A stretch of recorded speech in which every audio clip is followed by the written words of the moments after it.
Baik, Pak Ketua, Pak Hasim, Bapak tidur ya. Pak, kalau ada sisa suara itu sebenarnya mekanisme atau konversinya seperti apa sih Pak? Yang dimungkinkan sudah melebihi jatah kursi, kemudian tidak tercover untuk kursi berikutnya, itu sisa suaranya dikemanakan? Terima kasih Majelis. Jadi untuk pemilu berdasarkan Undang-Undang Pemilu DPR dan DPRD bersama Undang-Undang Nomor 7 2017 yang digunakan untuk pemilu 2019 dan 2024, mekanisme konversi suara menjadi kursi menggunakan metode divisor, tidak lagi menggunakan metode kuota. Kalau di pemilu sebelumnya menggunakan metode kuota, sehingga kemudian apabila dihitung pada tahap pertama, misalkan satu partai politik perolehan suaranya dibagi dengan istilahnya bilangan pembagi pemilihan sebagai kuota, itu kemudian masih ada sisa suara dihitung di tahap kedua.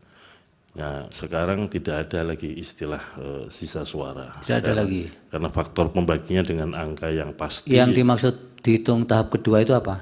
Itu ketika masih pemilu terakhir digunakan di pemilu 2014, sisa suara ya. Kalau yang sekarang Pak yang diterapkan nanti tidak ada lagi istilah sisa suara.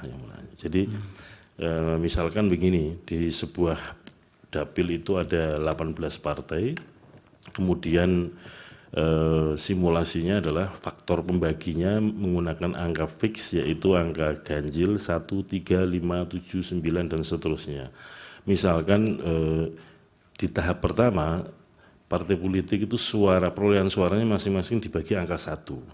Kemudian siapa yang kemudian dibagi angka 1 pastikan hasilnya sama dengan suara itu. Yang paling tinggi dapat kesempatan pertama untuk perolehan kursi.